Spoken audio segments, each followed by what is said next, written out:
जय श्री गणेश। आज इस वीडियो के माध्यम से सुंदरकांड की विशेषताएं क्या हैं और इसके पाठ से क्या लाभ होगा, इसके बारे में जो हनुमान जी की कृपा से, संकट मोचन हनुमान जी की कृपा से जो भी संभव होगा वो मैं आपको बताऊंगा। आप वीडियो अंत तक जरूर देखिए। सुंदरकांड रामायण का 5वां सोपान है और एक प्रचलित श्लोक है कि सुंदरे सुंदरे राम, सुंदरे सुंदरी कथा, सुंदरे सुंदरी सीता, सुंदरे किम न सुंदरम। यह जो सुंदरकांड का नाम है उसके बारे में प्रचलित है कि सुंदर राम हैं, सुंदर कथा है, सुंदर सीता जी हैं। जब सब तरह से सुंदर है तो सुंदर क्यों न होगा। इसके अलावा सुंदर शब्द का नाम रामायण के सुंदरकांड में 24 बार आता है। अब आइए इसके विषय में जानें। यह रामायण का 5वां सोपान है, 5वां कांड है और इसमें 3 श्लोक हैं, 60 दोहे हैं और 526 चौपाइयाँ हैं। प्रथम 30 दोहे में विश्व स्वरूप श्री राम के गुणों का वर्णन है और सुंदर शब्द जैसा मैं पहले बता चुका हूँ कि 24 बार प्रयोग होता है। सुंदरकांड के नायक रुद्रावतार श्री हनुमान जी हैं। अशांत मन को शांत करने की कथाएं, रामदूत हनुमान के बल, बुद्धि और विवेक का बड़ा ही सुंदर वर्णन इस सुंदरकांड में आता है। यह उस समय का वर्णन है, सुंदरकांड की शुरुआत ही वहीं से होती है कि जब सब लोग समुद्र के किनारे पहुंच जाते हैं और एकदम हताशा और निराशा सब में छा जाती है। अंगद हताश हो जाते हैं। तो उस समय जामुन जी हनुमान जी को उनके बल और पौरुष का वर्णन सुनाते हैं और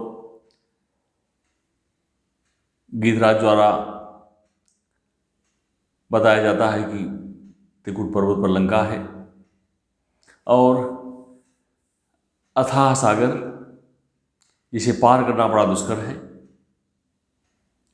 किंतु हनुमान जी के बल का जब स्मरण किया जाता है तो वे राम नाम लेकर छलांग लगाकर ही समुद्र पार कर जाते हैं और समुद्र पार करते समय उन्हें सात्विक, राजसी और तामसी तीनों बाधाएं आती हैं जिसे वे बखूबी पार कर जाते हैं। यह हमें यह दिखाता है कि हमारे जीवन में भी जब कोई कार्य करना होगा तो हमें सात्विक, राजसी और तामसी बाधाओं से होकर गुजरना पड़ेगा। हनुमान जी इन सभी बाधाओं को पार करते हुए अपने लक्ष्य तक पहुंचते हैं और बड़ा ही दुर्गम स्थान जो है वहाँ पर सीता की खोज करते हैं और सीता की खोज करने के बाद रावण के पुत्र का वध, अशोक वाटिका जो कि सुंदर पर्वत पर है वहाँ उत्पात और वृक्षों को तोड़ना, अक्षय कुमार का वध और फिर रावण को बहुत तरह से समझाते हैं कि तुम भगवान की शरण में जाओ।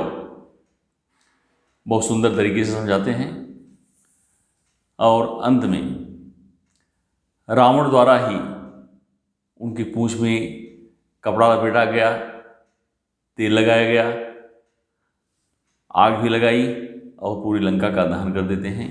और दहन करने के बाद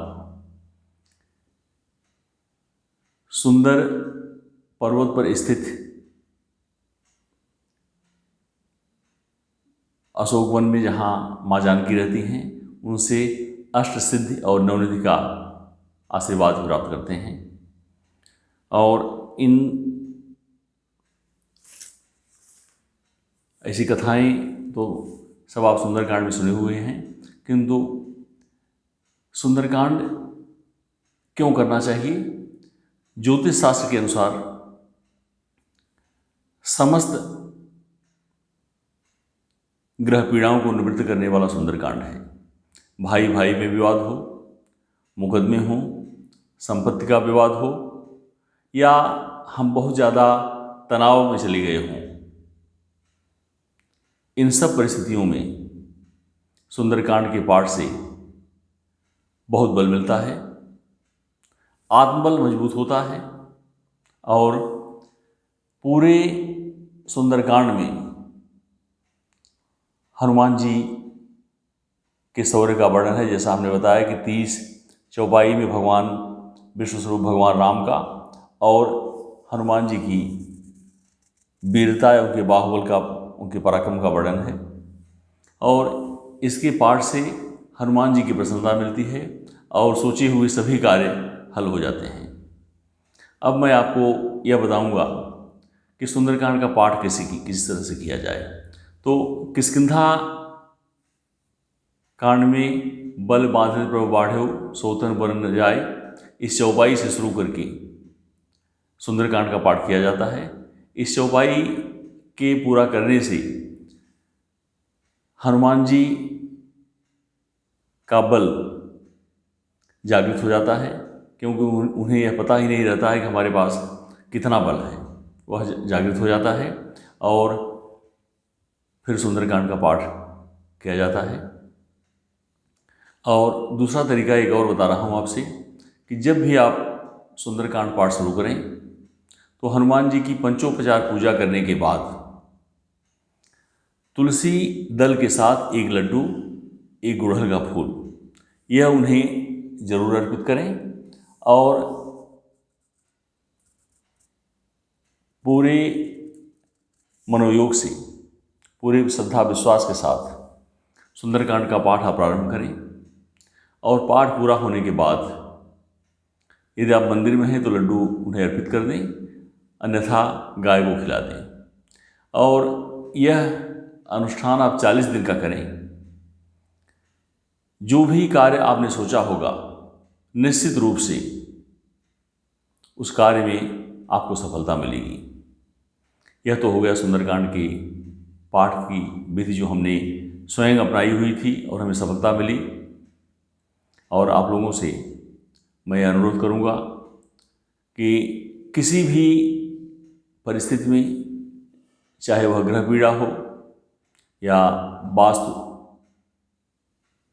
घर के अंदर कोई भूत प्रेत पिशाच ऐसी बाधा हो,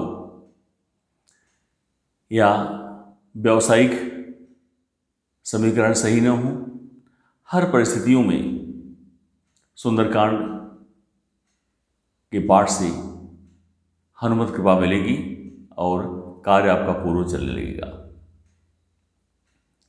सुंदरकांड के लाभ के बारे में कितना कहा जाए, यह बहुत मुश्किल है, किंतु यह आप जान लीजिए कि सुंदरकांड के पाठ से हनुमान जी प्रसन्न होते ही हैं।